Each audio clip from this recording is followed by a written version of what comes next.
আসসালামু আলাইকুম। সোশ্যাল মিডিয়াতে একটা বেশ যুদ্ধ দেখা গেল উপদেষ্টা আসিফ মাহমুদ সজীব ভুঁইয়া এবং জুলকার নাইন সায়েরের মধ্যে। দুজনই তারা পরিচিত মুখ এবং তাদের কি বলবো হাজার হাজার ফলোয়ার আছে। বিষয়টা দাঁড়াচ্ছে সেই ঘটনা যেটা আসিফ মাহমুদ সজীব ভুঁইয়ার ব্যাগ থেকে গুলির ম্যাগজিন উদ্ধার করা হয়। বিদেশে যাওয়ার পথে হজরত শাহজালাল আন্তর্জাতিক বিমানবন্দরের সিকিউরিটি গেট পার হওয়ার সময় বা তল্লাশির সময় তার ব্যাগের মধ্যে পাওয়া যায়। এটা নিয়ে ব্যাপক তোলপাড় চলছে। তো সেই প্রসঙ্গে যেহেতু জুলকার নাইন সায়ের তার পোস্টে সেই সিসিটিভির ফুটেজটা দেখানো হয়েছে, এতে আসিফ মাহমুদ সজীব ভুঁইয়া যেটি বলার চেষ্টা করেছেন যে এর মধ্যে দিয়ে বোঝা যাচ্ছে যে রাষ্ট্রের কোনো নিরাপত্তা নেই। আমার সঙ্গে যদি এটা হয়, আমারই যদি নিরাপত্তা না থাকে, তাহলে সাধারণ মানুষের কি নিরাপত্তা?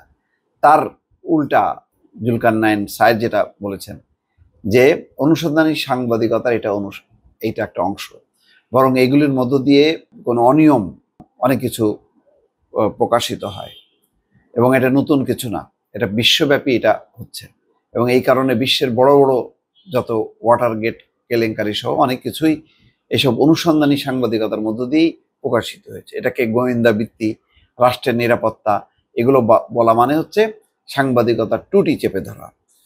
তো যাই হোক, আসিফ মাহমুদ সজীব ভুঁইয়া কি বলছেন যে তিনি বুঝতে পারছেন যে পিস্তল কেন, মিসাইল সঙ্গে রাখলেও আপনি আমি কেউ নিরাপদ না।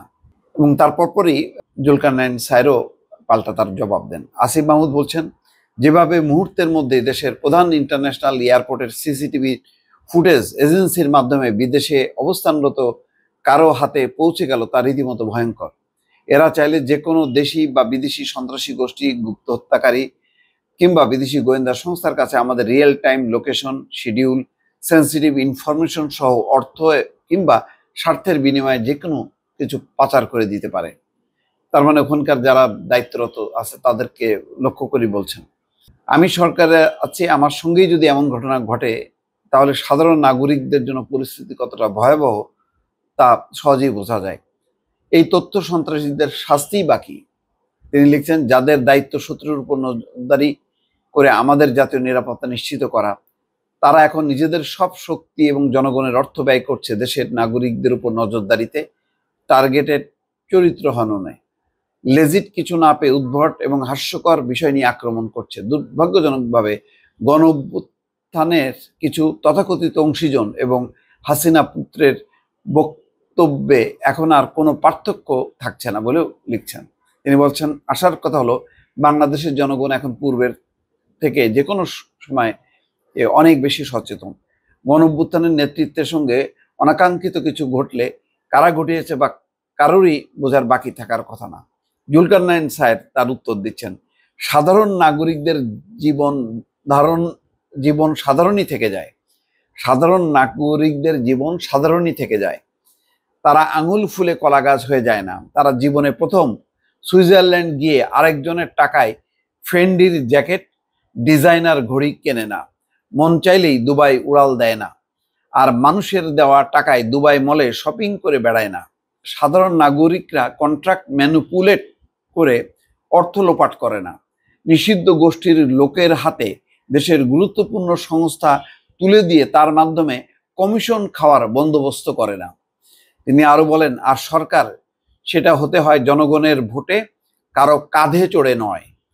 ইসরায়েলি গোয়েন্দা সংস্থার কভার লোকেশনে গিয়ে তাদের টেকনিক্যাল ম্যানুয়াল, বিদেশের সম্পদের পাহাড় গড়া মন্ত্রীর বাড়িতে ব্যবসায়ী বেশে ঢুকে তার অপকর্মের তথ্য, হাজার মাইল দূরে বসে ওয়াকিটকিতে হাসিনার সরকারের পুলিশ বাহিনীর গোপন তথ্য ফাঁস, চাকরিরত সেনা প্রধানের পেছনের সিটে বসে তাকে রেকর্ড করে নিয়ে আসা লোক আমরা। অপরাধের কেন্দ্রে গিয়ে তথ্য বের করে আনতে বদ্ধপরিকর। অর্থাৎ তার অনুসন্ধানী সাংবাদিকতার তিনি বর্ণনা করছেন এইভাবে যে কি কি তিনি করেছেন। জুলকার নাইন স্যার আরও লেখেন, তুমি বরং আপাতত ইয়া নাফসি করো, যা যা করেছ সেসব তো আর সিসিটিভির কাভারেজের মধ্যে করনি। সেসব যখন প্রকাশ পাবে তখন কি বলবা সেই স্ক্রিপ্ট রেডি করো। আর আমাকে যারা তথ্য দেয় তারা এই দেশের শ্রেষ্ঠ সন্তান। বাটপার কিসিমের না যে ক্ষমতার আঁচ পেয়ে নিজের বাপের নামে ঠিকাদারির লাইসেন্স নেয় আর ধরা খাইলে বলে আমি তো জানতামই না।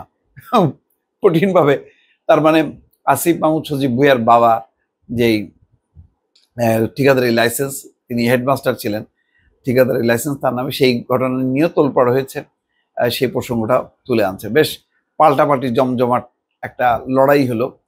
মানুষ আসলে এখন কেউ সমর্থন করছে আসিফ মাহমুদ সজীব ভুঁইয়া, ঠিক বলছেন, কেউ জুলকারনাইন স্যারের অবস্থানকেই সমর্থন করছেন। চলছে আর কি এরকম ঠোকাঠুকি। ভালো থাকবেন, আল্লাহ হাফেজ।